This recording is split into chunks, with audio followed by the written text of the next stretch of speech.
Masu kallo na barkanmu da haka barkanmu da sake sara da ku a cikin wani sabon shirin namu. Insha Allah a labaran namu ne hawala za mu fara ne da rikicin gabas ta tsakiya.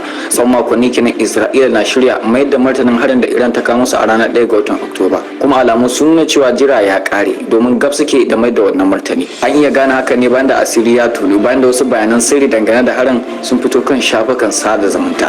Yanzu kuma za mu duba su ɗaya bayan ɗaya amma kafin nan ga wasu kanan labaran. Zaman shugaban kasa ta karatowa Amurka, 'yan takara biyu a zaben Harris da Trump sun mai da gidan abinci na McDonald's filin kamfen. Kazalika cewa mataimakin shugaban kasar Kenya da aka tsige a kwanan nan ya zargi gwamnatin William Ruto da shirya kashe shi. Labaran zamu tattauna akai kenan a cikin shirin namu ne yau. Tsawon makonni kenan Isra'ila na shirya mai da martanin harin da Iran ta kawo musu a ranar 1 ga watan Oktoba. Bara mu duba bayyanannen shirin da ita Isra'ilan ta yi. Na farko sun samu kyautar gautaccen makamin kare sararin samaniya da gurin Amurka da ake kira da THAAD Missile Defense System. Na kawo muku labari a kansa. Bugu da ƙari Amurka ta tura dakarun soja har guda 100 zuwa Isra'ila da su kula da wannan makami. Isra'ila ta kashe shugaban ƙungiyar mayakan Gaza Yahya Sinwar. Prime Minister Isra'ila Benjamin Netanyahu kuma na ta sakin satar amsa. Iran za ta iya zamowa abin harinsa na gaba.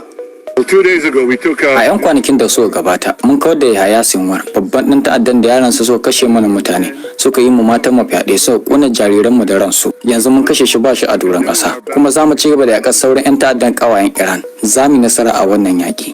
Netanyahu ya saki wannan bidiyo ne a ranar Lahadi, kwana guda bayan da gidansa ya fuskanci harin jirgi maras matuki daga kasar Lebanon. Na kawo muku labari akan hakan a jiya, wanda aiki ne na kungiyar mayakan Lebanon. Kungiyar ta harba jiragen yaki marasa matuka har guda 3. Isra'ila ta tarwatsa biyu ɗayan kuma ya yada zango kan gidan Benjamin Netanyahu. Yanzu dai Isra'ila bata fito ta bada cikakken bayani dangane da al'amarin ba, amma mai magana da yawunsa ya tabbatar wa manema labarai cewa gidan nasa ya fuskanci hari, sai dai a daidai wannan lokaci Netanyahu da iyalansa ba sa gida. Bayan wannan hari da gidan Netanyahu ya fuskanta, Isra'ila ta mai da gagarumin martani zuwa Lebanon.